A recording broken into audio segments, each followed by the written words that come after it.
Yo, what's up, lads and ladies? It's me, your boy Alex, back for another video. It is the reset day for the Save Your Event mini weeks. So because of that, we have a new minigame week, and this is with Kemdi.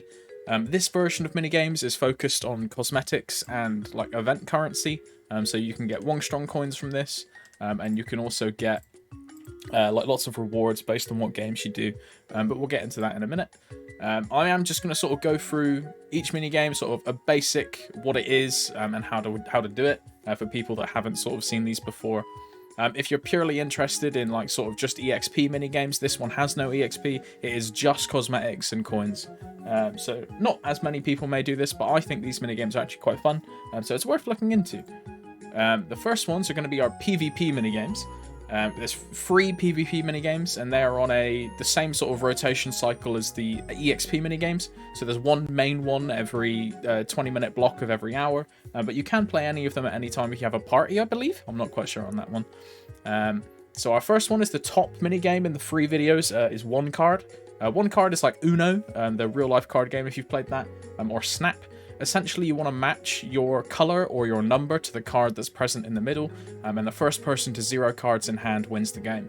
There are special like Cygnus Knight cards and like a power attack cards, jump cards, go back cards. There's lots of sort of like, kind of like, you know, in Uno you get like +1 and all that sort of stuff. It's kind of like that, but slightly different. But yeah, cool minigame. I like One Card. It's good to play with friends. The next one is the bottom left video. This is Supernatural Yacht.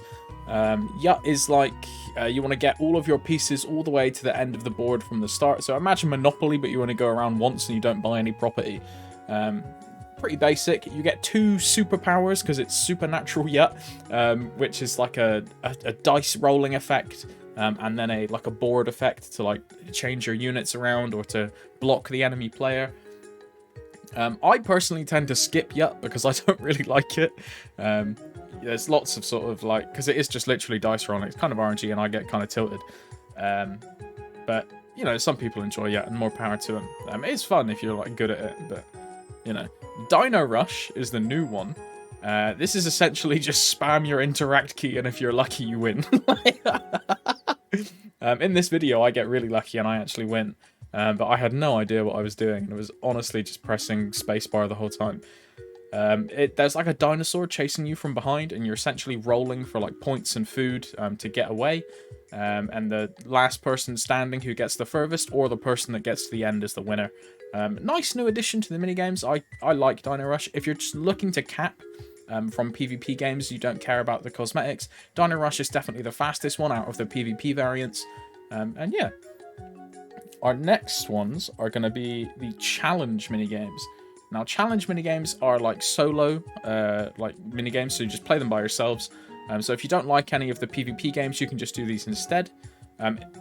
If you're looking to like cap the fastest, I prefer the invitation one. These are basically the same ones that were in Ignition, but they've just kind of reskinned. Even the seesaw thing with Wonky, I have that chair from Ignition. But yeah, cake stacking is like a mobile phone game. You know, those ones where you tap on the screen to sort of get all the way up to the top. Or like one of those stacking arcade games where they have like really high value prizes the higher you get. But they're basically a scam. But yeah, I'm terrible at cake stacking, as you can see on the video. Not my best moment, but some people enjoy cake stacking. I'm not really a fan of it personally. Invitation is like Dance Dance Revolution. You essentially just press the color key corresponding to what's in your selection tab, and the faster you press, the more points you get, and you get like a fever mode where you can spam interact to rack up loads and loads and loads of points. I like Save Your Invitation. It's nice and easy. Especially if you're good at pattern recognition. There's a lot of sort of repeated parts in this, so you can just like spam really fast. And then Seesaw is just press interact when the indicator is in the gold bar to jump, and you want to get as far as you can. The further you go, the harder the jumps are, so like the smaller the interact block is, but it's relatively self-explanatory. The issue with Seesaw, in my opinion, is like, say you fail early, you just get like barely any points, so there's no point. I'd rather just do Invitation. But it's cool, you know. Following on from those, we have surprise missions. Now, surprise missions are kind of like a event outside of the event map where, say you're grinding or something, every 30-minute mark of every hour, you will get a invitation pop up on top of your head, and this will be to join the special like mini game of that hour. And there's 3 of these, and they rotate, so you won't have the same one like for 3 hours in a row. It's always like one after the other, and that's the XO quiz or the yes no quiz, rock paper scissors with Kemdi, and then bingo. Maple quiz, the XO quiz, is essentially Kemdi will ask you a number of questions about Maple World, about NPCs, about like certain different characters or things going on in the event. And you go the circle for yes and the X for no. And then based on your answer, you either stay in the answer range or you lose and you go down. Once you've lost, well, once everyone has lost, the event ends. But these are basically RNG, man. Some of the questions are ridiculous. Like, it's designed to make you fail, essentially.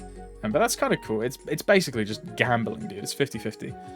Some questions are reasonable, though, especially if you're, like, into Maple lore and you know sort of things about characters. But they're very, like, obscure characters that your average gamer won't know. So keep an eye out for it. Rock, paper, scissors versus Kemdi. This is our bottom left video. Hello, Kit Kat. My cat's meowing at me. Sorry. This bottom this bottom left video is the rock paper scissors. I think I said that, man. You get 3 sets of 9 rounds, and every time you beat Kemdi, you go up, and every time you lose to him, you go down. And based on the platform that you finish at is how many points you'll get. Now, the way this works is, in previous events at least, Kemdi could only do 3 versions of each like hand. So he would do 3 rock, 3 paper, and 3 scissor. So you can count what he does to manipulate your odds to climb higher. So say he throws like 3 rocks, that means he can't throw any more rocks, so you know he's only going to throw paper or scissor. So you can sort of bring down your margins based on what he's done to sort of climb higher. In this one, I kind of draw a lot because I'm able to manipulate, like I know what he's going to do, so I can just draw, and then stay at the top platform on that bottom left image. But, you know, once you get the hang of it, it's quite easy to do. Some people, like, type out, like, 111, 211 to sort of show what he's done or what's left. Kind of depends on the people, you know. And then the bottom right one is bingo. Now, this is literally just bingo. Like, if you don't know what bingo is, you get, like, a board of a set, like, of numbers from 0 to 100. And Kemdi will shout out 50 numbers. And the first 30 players to get a bingo win that round and get points. It's relatively self-explanatory. There's no, like, special mission. It's basically just RNG. You could get a full grid, and after all 50 numbers, Kemdi might not even say, like, a single bingo for you. It's purely RNG. And because there's only 30 winners each round, if you're on a populated server, like NA Reboot, for example, the rounds will probably go quite quick because there's lots of people. So there's 3 rounds, so lots of people have a chance to sort of win. It's nice. Out of these, I like the quiz the most because it's the fastest. But the rock, paper, scissors is fun, especially if you're good at it. But yeah. Bingo's just RNG, man. I get so triggered. I can't. Now, with all of this sort of mini-games out of the way, we're going to go into the rewards. So what can you get? On the screen now, you're going to see all of the images. And I'm going to sort of go through them one by one. The top left, we have Supernatural Yacht. If you get 5 wins, you get like a cake chair. You know, it's kind of cool. For 5 wins in 1 card, you get a really cute overall. I'm going to go for this one at least because I quite like this one. It's quite cute, like a little hoodie. It's the Dessert Mancer overall, I believe it's called. It's quite a funny name. For 5x first place in Dino Rush, you get like the cotton candy hammer, which is, you know, you can bonk. Nice, cool. For 300 floors in cake stacking, you get probably one of the best mounts in the game, which puts you inside of like a hamster ball. Yeah. I'd recommend getting that one if you kind of just want like a cool, cute mount to just sort of mess around in. It's quite cute, I like it. 200k points in Colourful Invitation gets you these like scuffed oven mitts that look like a chocolate waffle. You know, they're gloves, I guess. Oven mitt, pog. And then Seesaw for 100 total successful jumps, you get these slippers. And then the surprise missions, or these ones, you'll see the yes-no quiz. Hello, Kit Kat. Hello, she's meowing. For 10 correct answers, you get like a hat hairband thing. For 1,000 total points in rock, paper, scissors, you get some wings. And for 1,000 total points in bingo, you get a animated action damage skin. This is not a unit skin, so keep that in mind. It is just like the numbers are animated. If it was unit skin, I would go for it, but I'm not really fussed.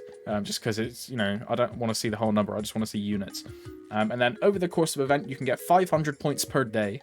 And 1 point essentially equals 1 coin when you trade them in. And you can get 1.5k total coins over the event. So 3 days of capping equal all the coins, and then you're done. If you only care about coins, that's what you need to do. Nice and simple. But yeah, I'm going to do the 1 card thing, and then the cake stacking. I don't really care about the rest of the cosmetics, to be honest. But the coins are important. And yeah, that's the sort of rundown. Thank you for watching. Big thanks to Dimas and to Cheese Dog once again for being channel members. Very pog. And thanks to you, the viewer, for watching. Have a good day. I don't know what time it is for you. It's probably like evening-ish. It's 4 in the morning for me. So yeah, have a good morning, afternoon, evening, and enjoy the rest of your day, man. Thank you very much. I much appreciate it.